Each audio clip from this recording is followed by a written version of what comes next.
I was never like the other boys. While they played games in the schoolyard, I was solving puzzles no one else even understood existed. Teachers called me strange, difficult. Some called me broken. But inside my head, I wasn't broken at all.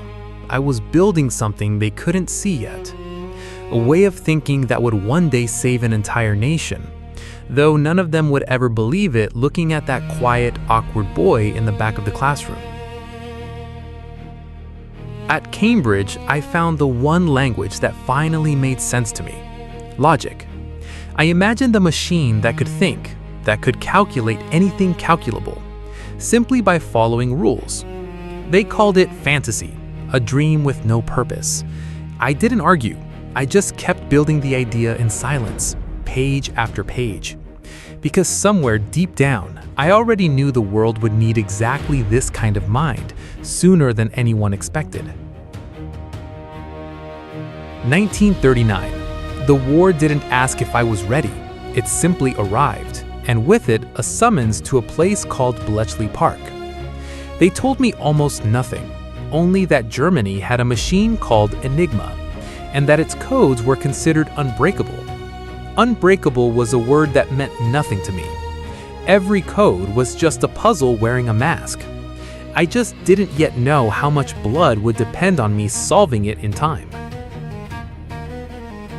They put me in a small hut with a handful of others, sworn to secrecy so absolute that most of our own families never knew what we did. Every day, thousands of encrypted messages poured in. German commands, ship movements, invasion plans, locked behind the code that changed every single day. My colleagues doubted me. My superiors questioned my methods. I didn't have time for their doubt. Every hour we failed, more ships sank, more soldiers died. I designed my own machine, a mechanical mind built to fight a mechanical enemy. They laughed when I first proposed it. Too expensive, too strange, too unlikely to work. I built it anyway, piece by piece, because I understood something the doubters didn't. You cannot beat a machine with human speed alone. You need another machine, one that never tires, never doubts, never sleeps. I called her the bomb. She would become our only chance. There were nights I nearly gave up. Funding was cut. My methods were questioned by men who understood nothing of what I was trying to build. I wrote directly to the highest levels of government, begging for support, knowing it could end my career entirely if it was seen the wrong way. I had no other choice. Every day we delayed, the war dragged on, and somewhere out there, people were dying while we argued over budgets in a locked room. Then, one impossible night, it happened. The rotors aligned, the pattern surfaced. Enigma, the code the Germans swore no man could ever break, fell silent before my machine. I remember staring at the decrypted message for a long time before I could even speak. We had done it. Not with brute force, not with luck, but with pure, patient logic. That single moment would go on to shorten the war by years none of us could yet imagine.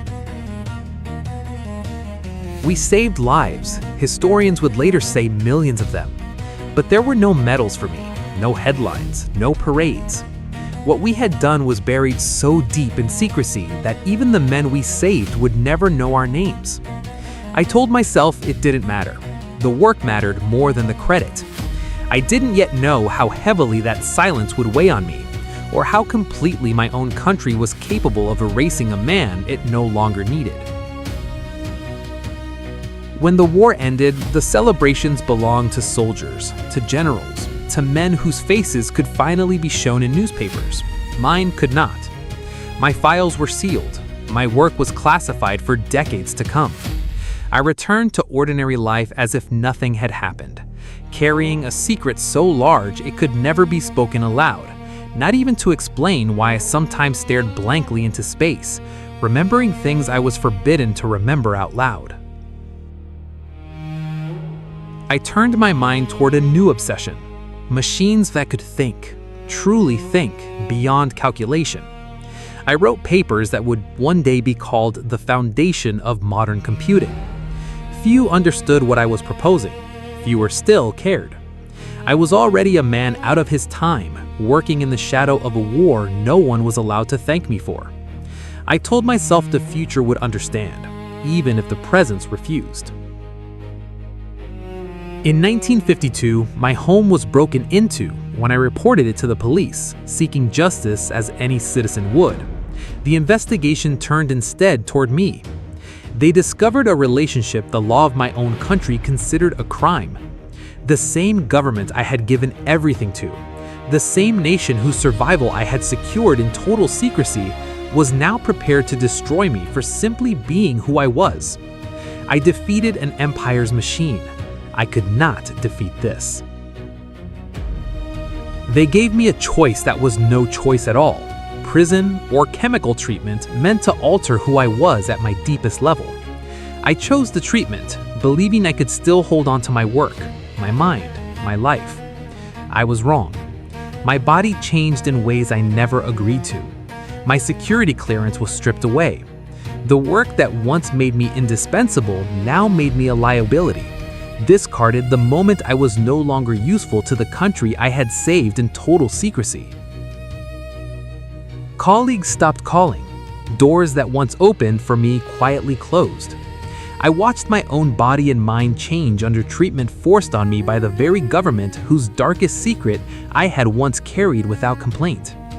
I broke an unbreakable code to save an empire, and that empire repaid me by breaking me instead, piece by piece, in near total silence, exactly the way they had once asked me to keep their victories silent too. In June of 1954, they found me in my home, an apple by my bed. The official story said I chose to end it myself. Some still question that story to this day. What is certain is this: the mind that had shortened the World War by years, that had laid the foundation for every computer that would one day exist, was gone in near total obscurity. Unmourned by the country's freedom I had quietly purchased with a machine only a handful of people even knew existed. For over 50 years, my name remained buried under classification and shame. Then, slowly, the truth began to surface. Historians uncovered what I had done at Bletchley Park. The public learned the war might have lasted years longer, cost millions more lives, without the machine I built in that locked room. In 2009, the government that destroyed me finally apologized. In 2013, I received a formal pardon. Today, my face appears on the currency of the very nation that once tried to erase me completely. They took everything from me while I lived. History gave it all back after I was gone.